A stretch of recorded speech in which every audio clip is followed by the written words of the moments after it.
Arrowhead Chiefs. It's your girl, Miss Nicole. Queen of Hustle, baby. Started from the bottom, now we here. My homie at the start of his career. Let's go. Try to warn him early, hear the truth. Tune in every Sunday for the juice. Arrowhead Chief Podcast, bringing all the news. If you missed the play, come back for reviews. Quick style. Out here rapping for the crew. Post game highlights, go subscribe on YouTube. If you missed the play, come back for reviews. Post game highlights, go subscribe on YouTube.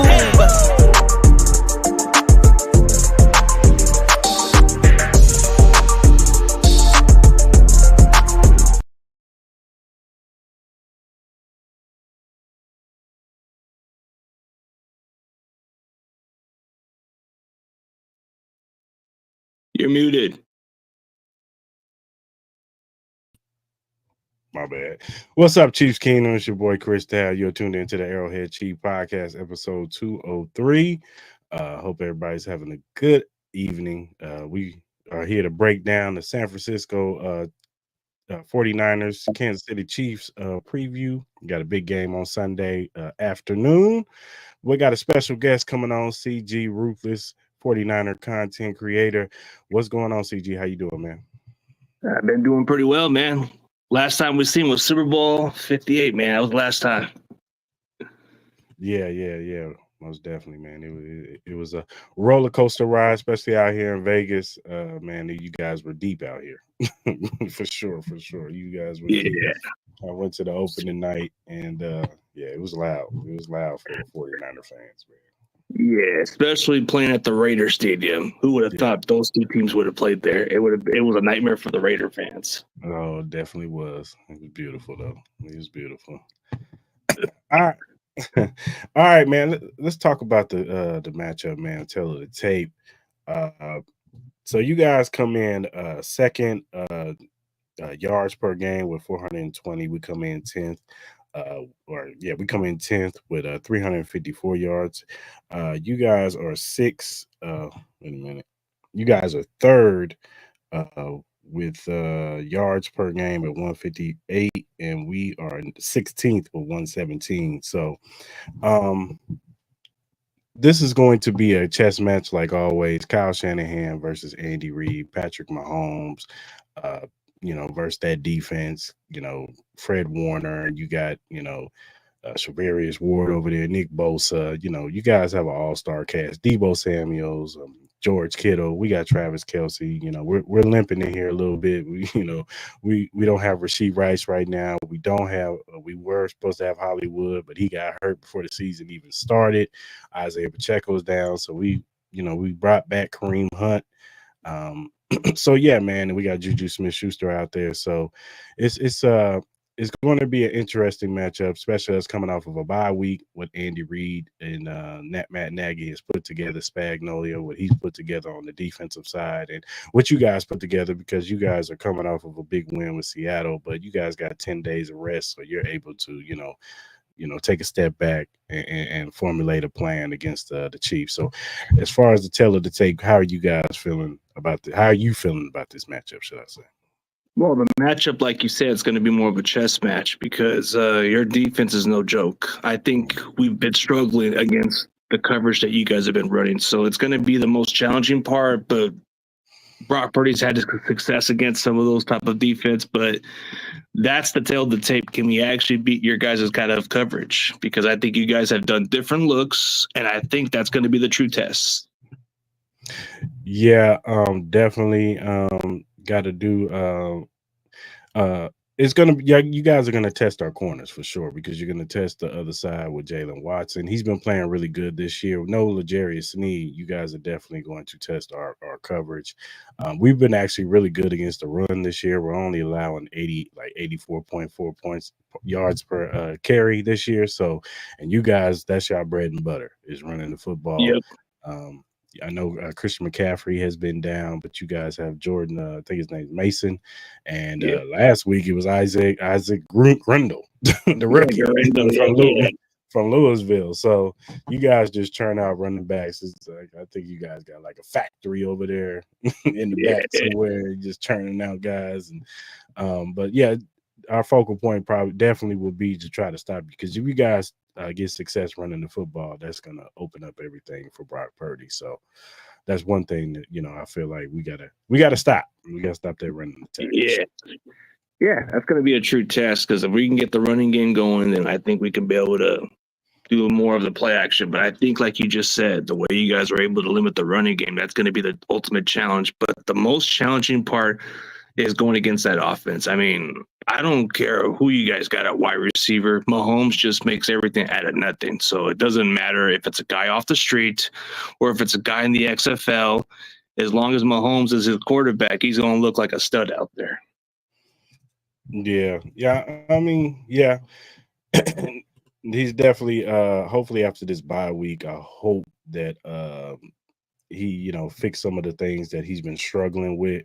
He's been forcing some things, like especially the Kelsey in the middle of the field. He's been missing some guys that are wide open. I know our offensive line hasn't been the great, especially at the tackle position. Jawan Taylor has been a problem with the penalties, the holding, the false starts. So that's something to look out for. And then on the other side, we've got Wanye Morris or Kingsley. I don't know who's going to start on that left side, because both of them struggle. I'd rather them just stick with Kingsley because he's a rookie and he has the more upside. So I'd rather them just put him out there and let him just cut his teeth and, you know, just build. Because the only way you're going to get better is if you play.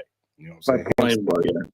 Him sitting on the sideline, that's not going to do nothing for him. So I'd rather them just stick with the rookie, because I think they just kind of even out skill-wise. But I think Kingsley has the more upside. So it's going to be interesting to see how we defend against Nick Bosa. Because this is, yeah. Well, Nick Bosa, he's kind of been complaining about the holding and all that other stuff. So I don't know, man. Like, things have kind of been like, you know what you just said. Your offensive line's kind of been suspect. Jawan Taylor has led the lead in holdings and all that other stuff. So it really depends on how you guys hold up. I think the challenging part of your offense is the red zone. You guys are ranked, if I'm not mistaken, you guys are ranked 31st or 30 in the red zone, even though we're ranked not too far off.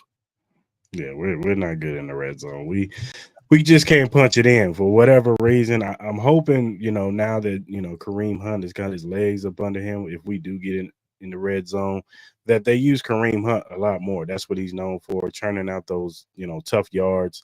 And he knows how to you know, I love Isaiah Pacheco, but I think Kareem Hunt is actually a better reader, you know, as far as reading the holes and where he needs to go in the gap or whatever.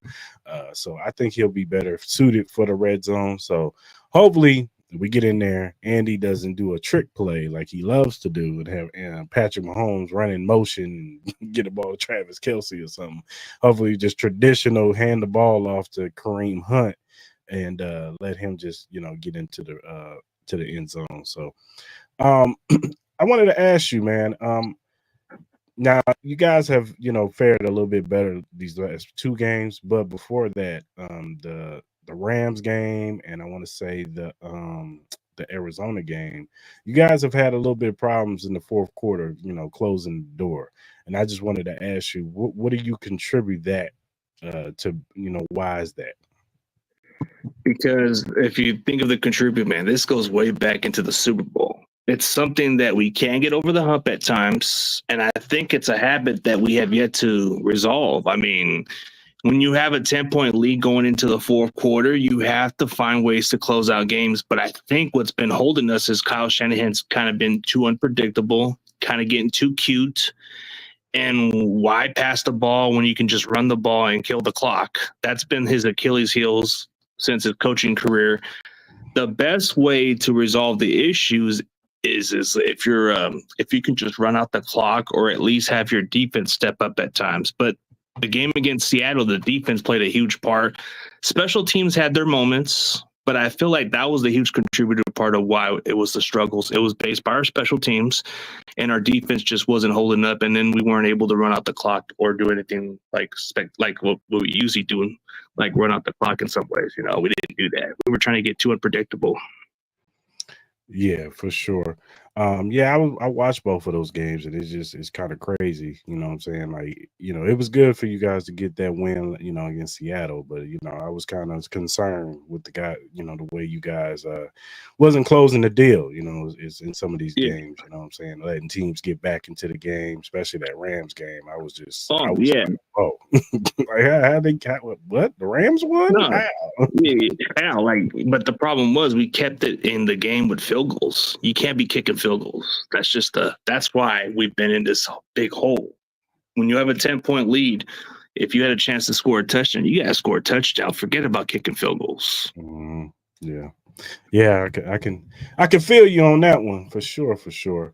I want to ask you about Kyle Shanahan coming into this season, man. How does how do you guys as a fan base feel about Kyle Shanahan? I still feel like he's one of the better coaches in this league, but I know you can get a little restless with a coach when he gets to the big dance and doesn't deliver for you guys.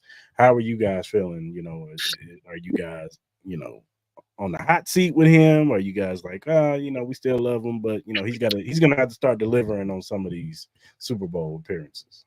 Well, I would just say half the percentage of this fan base, half of it, like 50% of this faithful, just want him fired. And you got some of them that are actually kind of just saying, hey, if you fire him, who you're going to replace him with, that kind of argument. And the more he keeps losing or blowing these type of leads, the more they're going to say, hey, we need to fire him. That's where it's at. Like when he wins, you don't hear a word out of these guys the next week. But once Kyle loses or has one of those type of breakdowns, that's when everything starts to point out to him. But I don't think you can't just replace a coach overnight like this guy, man. It's just, yeah, that's just the mindset. Like when he struggles, oh, he's got to go. No, I feel you. Trust me. We won a few Super Bowls, and people will still be looking at Andy like, man, we are trying to let him go. He lost his fastball. He's not good. So, it's definitely funny how sometimes a fan base could look at a coach who's obviously winning. You know what I'm saying, and consistently getting to the where they need to be. But as far as Kyle Shanahan, I know it could be frustrating. You guys not getting over the hump. As far as winning Super Bowls.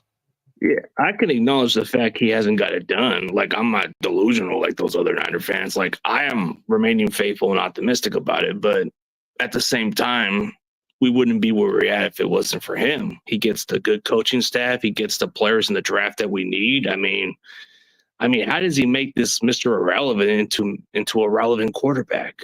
I mean, it takes a skill to make somebody special, at least. I mean, look at George Kittle. 5th round pick makes this guy was he wasn't quite much in college. Now he's one of the top 2 or 3 tight ends in football. So it's all credit to Kyle Shanahan, how he makes the most out of his talent. I mean, Jordan Mason, undrafted, he's like second in the NFL in rushing. I mean, Juwan Jennings, 7th round pick. Can I go on? But yeah, that's what I'm saying, dude. Like, cut some slack on Kyle a little bit is what I would say. No, I hear you. All right, let's talk about Brock Purdy, man. He's actually having a really good season. I think he's 2nd in the league in passing and like 9th in the league in touchdowns. He's actually he looks like he's improved and took that next step in this offense. He looks real comfortable in this offense. But I wanted to know how you guys are feeling about Brock Purdy. Are you excited? Do you feel like do you guys want to re-sign him after this season? Like, how are you guys feeling about Brock Purdy? Well, half of this fan base, like I said, they're not really sold on him still. There's some of them that are still those Trey Lance fanboys, and then there's some that just not really sure about him. They look at him as a Jimmy G 2.0. Then you see this fan base more convinced. Like, I've seen enough of Brock Purdy, so I'm already at the point where you just need to give this guy the contract, build around this guy. So, yeah, this season, the stats say it all, dude. Like, I'm not saying he's better than Mahomes, but if you look at this season, the numbers kind of speak for itself. I'm not saying he's better than Mahomes, but if you want to debate the comparison stats, I mean, statistics, I know if it was going down to the 2-minute drive, I would go with Mahomes, of course. But if you look at the numbers, you can say that Mahomes has a little bit of production compared to what you saw with Purdy this year. Yeah, no. I'm not going to dispute that. Us at Chiefs Kingdom, we know that Mahomes can play a lot better than what he's been playing. Not all of it's on him, but some of it is on him. Some of the throws that he's made this season, some of the interceptions that he's thrown this year, especially the one leading to, the injury of Rashee Rice. We were not too happy about that one. But we still, of course, we still love Mahomes, but I have been impressed with what I've seen from Brock Purdy. I think he has taken a step forward this year from what he was last year, and I feel like he's flowing in this offense, man. And he definitely, I think he definitely can get you guys over the hump and take y'all to a Super Bowl, win one. Yeah, but to make this a fair argument, how do you feel the difference between Jimmy G and Brock Purdy? Are they anything similar? Like, let's just see how you think as an outside fan. No, because I've watched Brock Purdy, and I feel like Brock can win games. I've never one time that I ever feel like Jimmy G can win. I feel like he couldn't lose you the game because I feel like he just did enough for you guys to keep you guys in the game. Didn't throw, if he didn't throw a bad pick, which he was prone to do, then you guys had more. You were more likely to win because he had just too many weapons around you. With Kittle and Debo and Ayuk and your running game, what I'm saying? You definitely had too much weaponry for him to, not be successful. But I just feel like with Purdy, I feel like he can win you games, especially with his legs, because he's showing that he can run a little bit too. But he can throw the football down the field, and he's very accurate, you know what I'm saying? And you never see him really get rattled. Like there was times where you saw Jimmy G get rattled. Like I don't see Brock Purdy really getting rattled. I don't see him like sitting in the pocket like with a deer in the headlights look. Like he looks like he's operating and moving down the field with this offense. So I think that's the difference between him and Jimmy G for sure. Yeah, I just wanted to silence those other Niner fans who think that way. They just keep saying there's nothing alike between those two guys. What's up, Eddie? Yeah, good Seahawks buddy. Yeah, I mean, we all know Mahomes is special. We know what he's capable of. I mean, this is no surprise. I think last year that Mahomes had a little bit of a down year, but he still won the Super Bowl. So I don't have no doubt on Mahomes. I just feel like you guys will figure it out, get it together late in the season. Yeah, for sure. So Brandon Ayuk, I want to talk about him. Okay. He held out. Training camp didn't show up. He wanted his money, which I feel like he deserved his money. He more than proved that he was a good, very good wide receiver. But I feel like maybe it's the rust. Maybe he's not really gotten football shape yet. He had one. I think he had one good game. I think it was against Arizona. I think he had a good game. Yeah, Cardinals. Yeah. But other than that, he hasn't really had the year that you guys come to expect from Ayuk. And I just wanted to know how you guys are feeling about Ayuk. Are you disappointed? Are you guys just wait and see? Like he's just getting revved up? How you guys feeling? I think there's a lot of them kind of disappointed, but at the same time, when you miss so much of training camp and all that stuff, that can be rust. And I think maybe late in the season, he is going to shake off the rust and start playing the same way as he's played. But you're expecting this because if you've missed some significant time during the offseason stuff, that's going to affect the way you play. We had it with Bosa last year. Bosa didn't return until like almost like the season opener, So that can take like maybe 8 weeks or so for the player to get back to form, but that takes time for some of them. So it's no surprise. At least we had Jawan Jennings taking some of the big production this year. Yeah, for sure. Boogie, what's going on, brother? Thanks for watching, bro. But yeah, man, I'm just, we'll see, how he looks, towards the, as the season comes along. I just wanted to get your opinion as far as being a Niners fan, how you guys are feeling about Ayuk, and did you think he deserved the money that he got? I've been said this before, and you know what? I don't really think he deserves that kind of money. Maybe $26 million, to be real with you. But 30, it's because of the market is going up. That's why he's going up to that money. So I can understand the market worth, but I would say 26, in my opinion, would be the the worth. But hey, he got his money. Now you just have to produce and show up. Yeah, it's the salary cut, man. That money's going up Yeah. every year. It's getting bigger because NFL is making, money or hand over fist right now. So that salary cap is going way up, and these wide receivers are getting paid. But I'm interested to see if this wide receiver caps out because there's so many wide receivers that come out in the draft, and there's so many good ones that it starts getting treated like running back in a minute because there's so many of them that comes out because they come out good because there's so many 7-on-7 leagues nowadays, and these guys are coming out of college ready, already pro ready, running routes and all this good stuff. So you can get your good wide receiver in the second, third, fourth round nowadays, and he could be a starter. And GMs might catch on to that and be like, why would I pay him when I can just get me a guy, So, I'm just interested to see how that looks, probably like 3-4 years from now.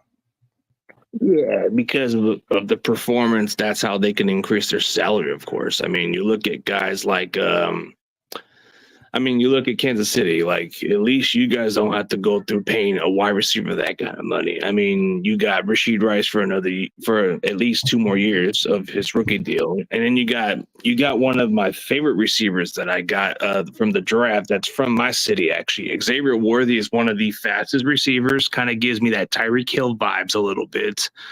I played with his dad in the minor leagues, so okay. It comes from the same genes. I mean, I don't think he's ever mentioned his father, but I've been told that that's his son. So the speed of the genes, it comes with the same territory, man. Okay. Yeah. Yeah, for sure. I wanted to get your thoughts on the NFC West, man. How are you feeling about the whole, division as a whole, man? Who do you feel is your biggest threat in the division? Do you feel like it's a threat in the division? Or how you feel about the other teams in the NFC West? Well, if I'm being honest about this NFC West, I think it's pretty much the weakest it's been this year. I mean, if we're looking for a legitimate threat, well, that team is actually 1-4. So I don't know. I don't know about the Rams. I mean, if they can get it together, they might be our legitimate threat. Seattle, I've seen what I've seen from Seattle. If they can adjust and get it together, maybe. Arizona, for whatever reason, I'm just not seeing it from right off the start. But they might surprise people. But I just think the only team that's in our way that could be a threat is the Rams. But I think that's the least of my concern. Maybe the Seahawks, if they get it together. But I think Seattle would probably be the closest. Yeah, I think the Rams it's injuries with them. They deal with so many injuries a year. If they, hopefully they can get Cooper Kupp and Puka Nacua back and see how that looks with, their full array of weapons on the offensive side. I know their defense is pretty young too. They got a lot of young parts. Losing Aaron Donald, that's a big transition for them too.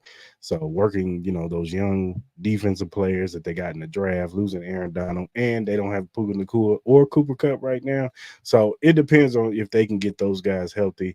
As far as Seattle goes, it's just they miss so many opportunities and it leaves so much on the field because wide receiver wise, they can match up with anybody. You got DK Metcalf, Tyler Lockett, and Jackson Smith and Jigba, who was a very good wide receiver coming out of Ohio State.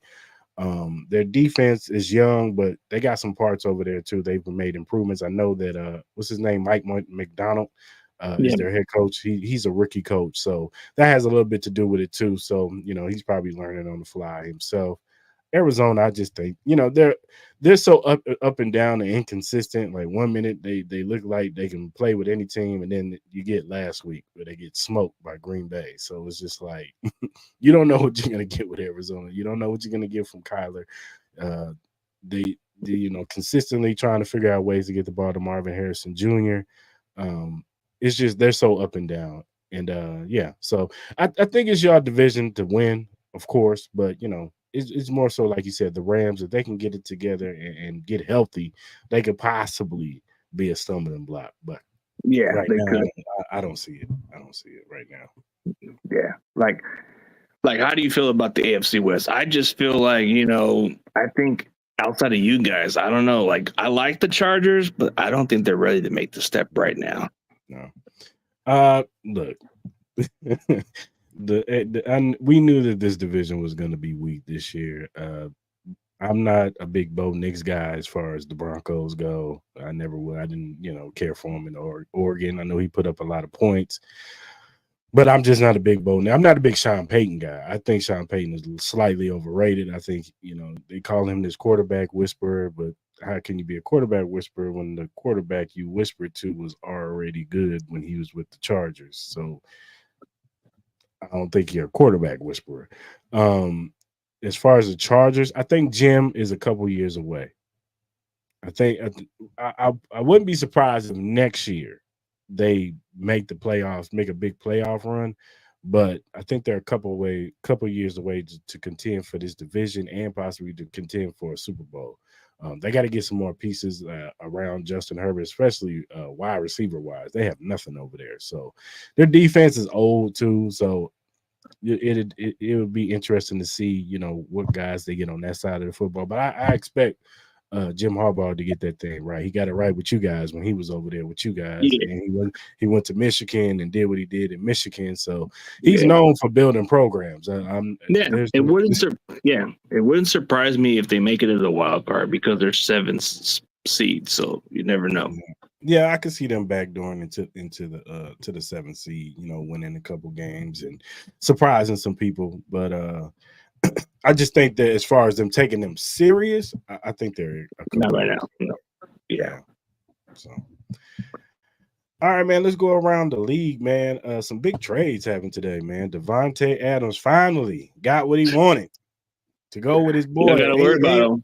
Aaron. He went to the Jets. They said he was there last night. He was on the Pat McAfee show. They talked to Aaron Rodgers every day, and he was in the background already in the room with him. So they had this trade dialed in as soon as they lost the game. So I know he's happy. He's over there. But I don't know if this moves the needle for the Jets. Yes, their offense is going to be slightly better. Yes, but the defense, they still can't get a pass rush. They still not good against the run. They got an interim head coach coming in there. So I don't know if this makes them better. I still think that they're a borderline maybe playoff team if they get the ball bounces a certain way, but I still think Buffalo is going to win this division. And speaking of Buffalo, they just upgraded their wide receiver position by going to get Amari Cooper, so that makes them better. They're back to being, I'm definitely putting them back at the top as far as them winning this division. Now that you give a weapon to Josh Allen to throw it to, a solidified number one weapon. Is Amari Cooper what he used to be? No, but he still can get open on his own. He's still a quality number one wide receiver, and now you can let those other guys be 2, 3s, and 4s. So you ain't got to depend on them. They still got Dalton Kincaid, who's looking like he's going to be a breakout tight end in this league. So, and their defense is actually playing really good. They're flying around. So I think the trade for Amari Cooper is better than the trade for Devontae Adams. But what is your thoughts?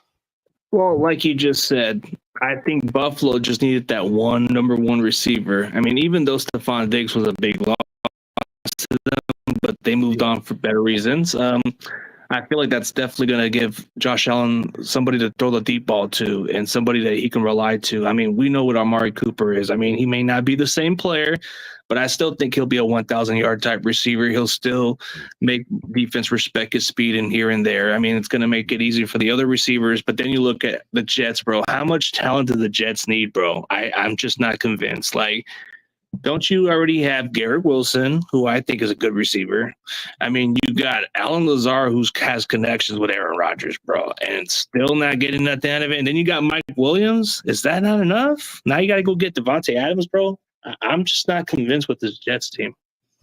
Mike Williams didn't look good last night, though.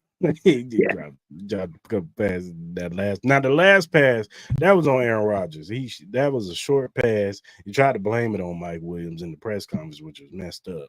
But that was a short pass, and Mike Williams tried to come back for it. And he slipped and ended up getting picked. So I don't put that on Mike Williams, but I don't know. He just looked like he didn't have no connection with Aaron Rodgers whatsoever. So, but yeah, I hear you. would Devontae Adams make them slightly better on offense? Of course, he's going to open things up for Garrett Wilson and Allen Lazard. So now that Aaron Rodgers doesn't have to depend on those two to be, even though I think Garrett Wilson is a number one wide receiver in this league. So I hear you, you know what I'm saying? And they got Breece Hall in the backfield, so I don't, I still don't think this moves the needle as far as them being Super Bowl contenders. I think they possibly can make the playoffs. That's it.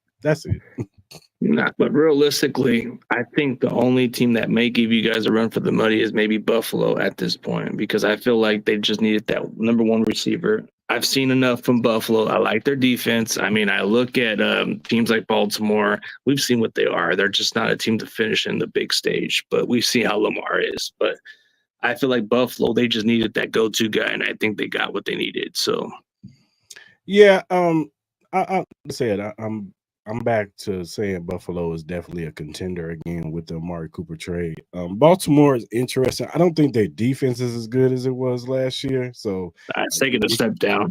Yeah, it took a step back, especially losing Mike McDonald. I think that hurts him too. You got a new defensive coordinator in there. You lost some pieces. You got some rookies that are playing corner right now with Nate Wiggins. So it's going to be interesting to see if he gets better. He's made some plays, but he's definitely going to have to get better. And now Derrick Henry is looking like a win right now with them because he's running all over everybody. The thing about them is that when they get down, can they come back in a game? Because the knock on the Baltimore Ravens is if you get a lead on them, you can beat them. They don't come back. No, because unfortunately Lamar can't throw them back into the game. He just can't. He can't because they're a run-based team. And once you get a comfortable lead on them, they can't run no more. You have to throw the football now. And you got to see if Zay Flowers and Rashad Bateman and Mark Andrews can he get them the ball in crucial moments to get them back in games and win big games, like you said. So it's going to be interesting to see that. The team that I'm interested in, I'm looking at them, is the Houston Texans. Yeah, because they do have the weapons on offense. Now I know Nico Collins is out for a couple of weeks, but I think when he gets back, everything will be fine. I think they're still fine with Stephon Diggs and Tank Dell. And then Joe Mixon was a huge addition for that Texans team. That offense, yeah. That's what they needed last year. They didn't have no running game last year. They were really one-dimensional last year. So yeah. Joe Mixon does give them something they've been lacking, but the knock on Joe Mixon was durability coming out of Cincinnati. Yeah. So he's an all-purpose kind of guy. He can catch the ball at the backfield too, and he can do a little bit of everything. So we'll definitely see how it plays out, man. Houston, I do like what I've seen from them so far, but are they the kind of team that could take the next step? I have to see, man. Can you guys get past Baltimore? Yeah. Yeah, well, yeah, definitely. They definitely have to, and I think they play Baltimore this year too. So they're gonna definitely have to prove it against the top tier teams. But as far as on paper, I think I love CJ Stroud. I think he's a really good quarterback. Special. Yeah, he's really good. But outside of that, I don't really see, Baltimore, Buffalo, and the Texans really are the only true standouts as far as the AFC goes. Cincinnati, their defense is terrible. They're not. They got to get hot, or else it's over for them. Yeah. Their defense is terrible. They probably should have lost Sunday night if Daniel Jones was worth anything. They probably would have lost, but he's terrible. Paying a guy $46 million to be your quarterback for the Giants, man. Come on. He looks like Jim Carrey, man. Come on. Yeah, he's terrible. He's do you feel is your guys' biggest threat in the NFC as a whole? Our biggest threat? Everybody keeps talking about Minnesota. I'm not really convinced with them, like everybody says, bro. If I'm looking at the biggest threat, it's the Detroit Lions. I just think Detroit's making big strides. Okay, so minus Aiden Hutchinson, I still think the Lions are that team. I mean, they'll probably make a move to go get a pass rusher, I'm sure. But I look at the Lions as that legitimate threat. If the Vikings are for real, let's see how they test later in the season before I even come to my conclusion. But I just think Detroit is our biggest threat. You can look at a team like Green Bay, if they can make strides, but for whatever reason, we just tend to have their number. The Atlanta Falcons are like the sleeper, but I don't know if they're real. I like Tampa Bay. Tampa Bay has that little bit of that competitive edge that I'm kind of concerned about a little bit. But I think those are the only competition I look at. Can the Rams actually turn it around? I don't know, but I think our toughest competition in our conference is the Lions and maybe the Bucks. Yeah, I like both of those teams. Lions definitely. Now, Aiden Hutchinson was a big blow to them. I do think that before the trade deadline, they'll probably go get look for somebody like a Trey Hendrickson who's on the Bengals. Maybe the Bengals are not doing too good, and possibly they go get him. I know he was complaining about getting a contract extension too, so that could possibly be something. Or maybe the Raiders are selling Max Crosby, you know what I'm saying? That's what the word's out, but he doesn't say it's true. Maybe they go get Max. So, but yeah, their offense is just their offense is explosive. Now, Dallas is terrible, but they're explosive, man. They got too much weapon over there. Monse Brown and J-Mo has took a step forward as far as in that offense goes. Those two running backs with Gibbs and Montgomery, they're just, man, they're a really good team. Dan Campbell's really got that team rolling. So he's that legitimate threat for sure. But like when you look at the other teams like Philadelphia, I'm not really feeling it with the Eagles. I thought it was terrible. Nick Sirianni I thought I was feeling the Eagles going into the offseason, but I'm not. It's like they don't have no identity. They're all deep shots. That's what they are. Jalen Hurts just throws the football downfield. That's their offense. They don't have nothing else to them. They don't get the ball to Saquon. I thought that's what you brought him here for. Like, get the ball to Saquon. I watched him last week against the Cleveland. Now, Cleveland actually has a really good defense, but their offense is terrible. Deshaun Watson is horrible. Like, there should be no reason why you should be struggling this bad against Cleveland. Yeah. Like, you got too many weapons on this team. You got Saquon in the backfield. Get Saquon going. Like, even in the passing game, like, get him going. Yeah. Like, like you got this quarterback, Jalen Hurts, who's supposed to be the franchise quarterback. But if you were to be more like you're an outside looking in, bro, like, do you feel like Brock Purdy is better than Jalen Hurts as far as talent wise and even under the circumstances? If he didn't have this kind of supporting cast, who would do better? I'm giving Brock the edge right now because he's fared better these past few seasons. The thing about Jalen Hurts, man, is that I just think that they don't compliment his skills enough over there and with Philly. Like when Shane Steichen was over there, he knew how to use Jalen Hurts. That's when he had his best season.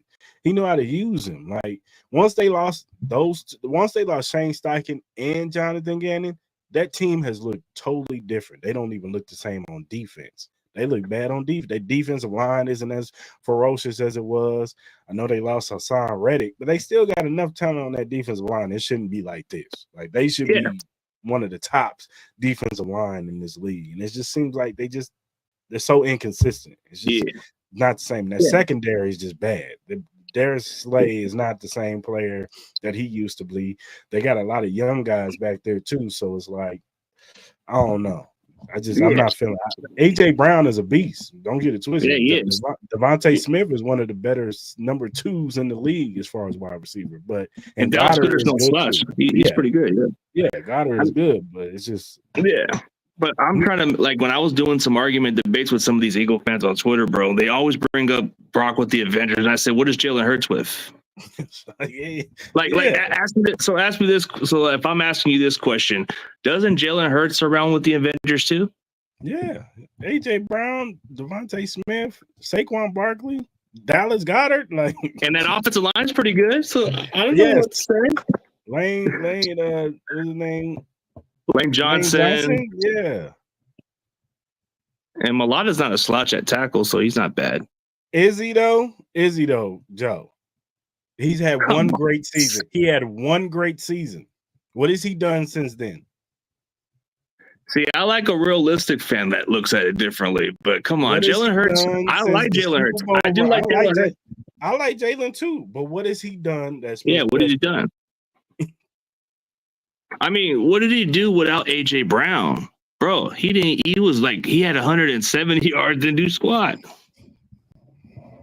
I'm just saying. I mean, now look, I get it. Nick Sirianni is bad. He's a bad head coach, and that could be a reflection of that. But still, I'm just saying Dalen has had one great season. And remind you, going into that great season, a lot of people had questions. He was on his way out. If he didn't have that great season, he was on his way out. I'm just saying. I mean, I guess they have different opinions about it. It's all about perspective, you know. Yeah, it is. All right, man. Let's talk about the game, man. Who are some players on the Niners that we should watch out for? I mean, you guys are mostly going to try to focus on Debo and Ayuk, but I think the one guy you need to watch out for is number 15, Juwan Jennings. That's the guy you need to look out for. He could have been the Super Bowl MVP if you guys would have just blew that game. yeah, for sure. He was killing us. He was killing us. What about on defense? Okay, so on defense, man, like you know, everybody's going to focus more on Bosa, but I feel like you guys need to pay more attention to Malik Collins, bro. This guy is very disruptive. Like I'm not going to talk over and get a little cocky, but I think he's an upgrade over Armstead. Like he's kind of brought a different presence to this defense. Like if you see him go one-on-one with some of these offensive linemen or double block, bro, he's beating those blocks. I think that's a guy you got to watch out for. He's going to create some pressure up front to your quarterback. More for his team than Brock. What do you mean, Joe? They both been to one Super Bowl. So how he do more? He didn't do more. Well, when AJ Brown was out, what did he do without AJ Brown? They both been to the same amount of Super Bowls. So how has Jalen Hurts done more? He went to the Super Bowl before Brock went last year. Like, but to be fair, Brock was not even playing a full season. Yeah, so I don't know. I mean, we can argue the year that they went to the Super Bowl. Yeah, and I can debate because I'm an Oklahoma Sooners fan, and I've seen nothing spectacular with Jalen Hurts, bro. He didn't even take us to the playoffs, and Brock Purdy's actually gave us some problems as a Sooners fan.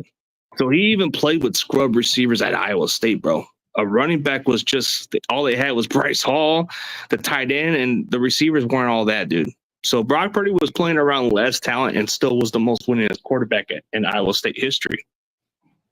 Yeah. If that doesn't say enough, I don't know what is, bro. Yeah. Sometimes these scouts get it wrong.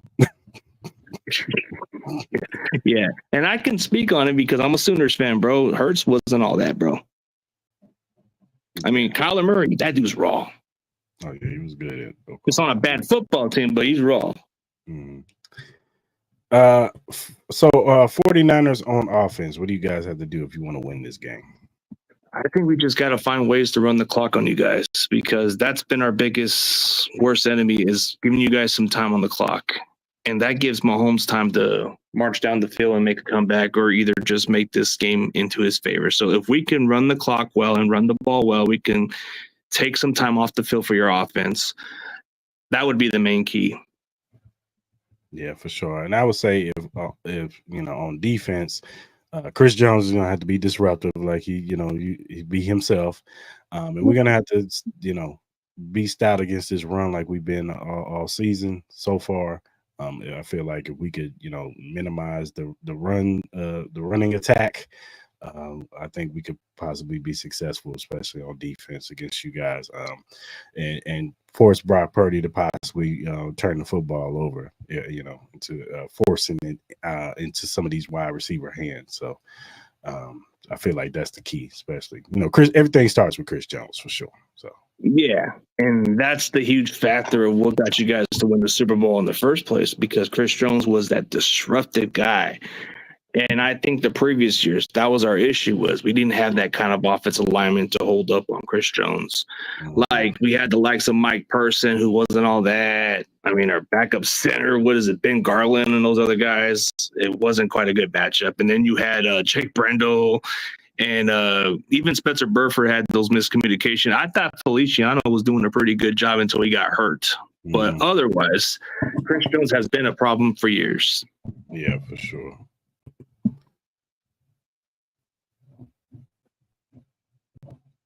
Shut up, Joe. All right. 49ers on defense. What do you guys have to do? I feel like the best way for us to beat you guys on your offense is we got to find ways to pressure Mahomes, but try to take him down. Try to get him sacks here and there. Get him off his game a little bit. That would be the best way to go. And I would say on offense, we gotta run the football, man. We gotta run the football. Kareem Hunt, Carson Steele, and Samaje Perine, they're gonna have to be that three-headed monster that they are. You know, Kareem Hunt, he's gonna pound the rock. You know, if he's getting 3 to 4 yards here and there, nicking you guys, getting you guys tired, because nobody wants to tackle Kareem Hunt because he's a big load. So if we can get you, we can get you guys tired and possibly open things up. Get Xavier Worthy, possibly hit him on the deep shot down the field. And Travis Kelce work the middle. Him and Juju work in the middle. I think that's going to be key. I think you'll see a lot of 12, 13 personnel with tight end, 2 tight end sets, 3 tight end sets. So I think you're going to see that. Noah Gray is probably going to be key in this game too. So definitely.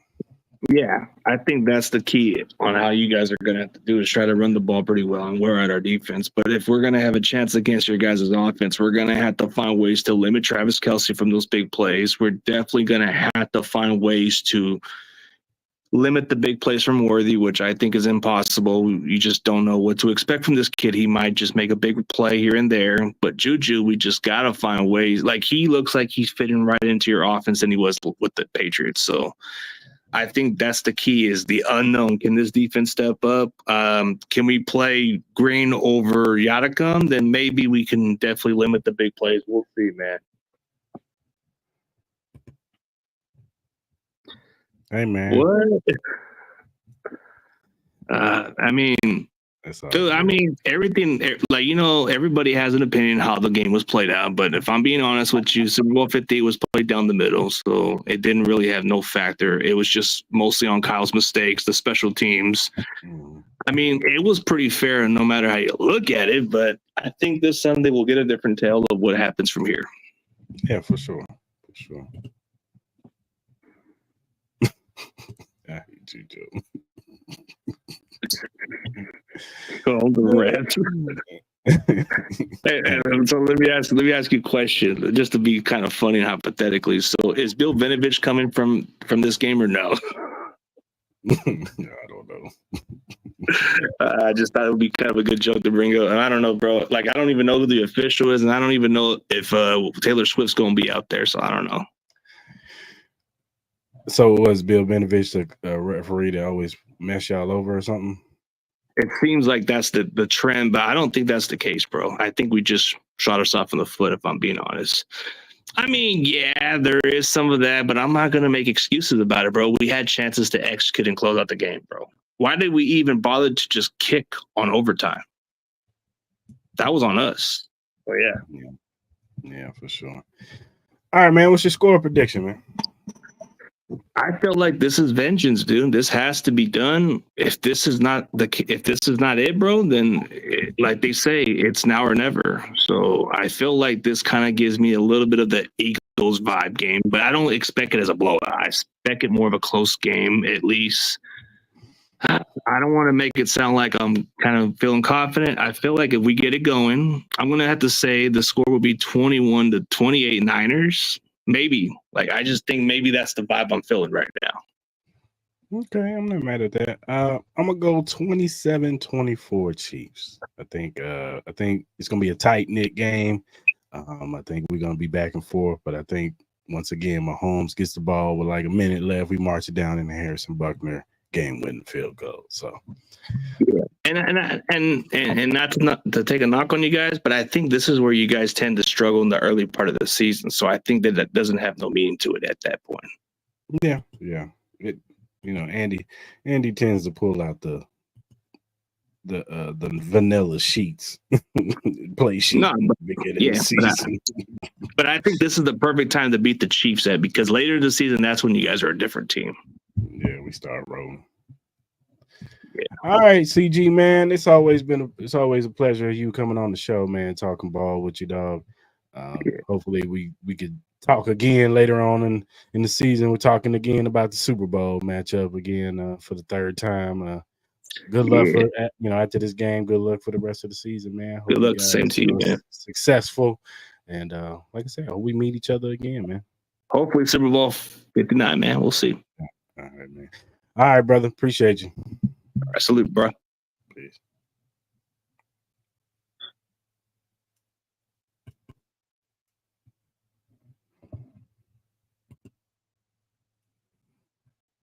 All right, good people. Shout out to CG coming on the show. Has Pet even list assist? All right, good people. Appreciate y'all, watching the show today, man. Tapping in with us. Shout out to CG coming on the show. Talking ball, man. It's always good to get this dude to come on and talk ball with us and talk Chiefs and Niners, man. And I see the comment section getting hot and heavy with the referee talk, man. Look, bro, the check is cleared. Taylor Swift is in the building. Ooh.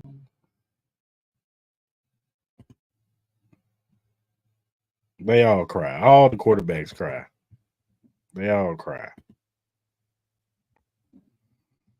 Anyway, if you look down at the bottom, you see the link, emqpodcast.com/locker-room. If you go to that link, you see the locker room access of all the podcasts under the Every Morning Quarterback umbrella. They got a 49ers one, they got a Patriots one, and they got ours, Arrowhead Chief Podcast. Click on the banner. You'll see all of our episodes from the recent to the past ones. Also, they have their own podcast. Check out their YouTube channel. They talk about everything NFL league-wide. They also talk about college football, and they give you betting tips for the week. So go ahead and subscribe to the channel at Every Morning Quarterback. Shout out to those guys over there.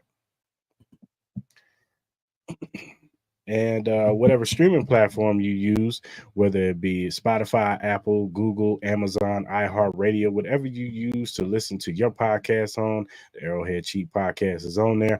Also, if you're a first-time watcher on YouTube, hit that subscribe button, hit that like button, hit that notification button. So when we go live, usually Tuesdays at about 12 p.m. or 12 p.m. Pacific Central Standard Time. Sometimes we go a little later on Tuesdays, but hit that notification button so you'll get the notification when we do go live on Tuesdays, and you can jump in the comment section. And like my guy Joe, he's always a faithful. He's always in the comment section. And I got my guy Brian. He always slides through. Boogie, a few others come through and talk Chiefs with us, and we want to hear from you guys. About some of the games that we talk about as far as the Chiefs go, and other things that we talk about in the NFL. So yeah, go ahead and subscribe to the channel. And whatever social media platform you use, whether it be X, Facebook, Instagram, TikTok, Threads, whatever you use to do your social media, Arrowhead Chief Podcast is on there. You can follow us down here with the Chief Podcast. Follow us. We'll follow you back because we are not Hollywood. But Joe, what are we? We Hollywood. But yeah, man, go ahead and follow us. We'll follow you back. If you have a critique, feedback, if you have a question or a topic that's Chief related or NFL related, hit us up. DMs, email, and our mentions. Hit us up, and we like said question. If we like the topic that you want to bring to us, we'll bring it up on the show. We'll shout you out on the show because we want to show love to those who show love to us. So go ahead and hit us up and follow us, man.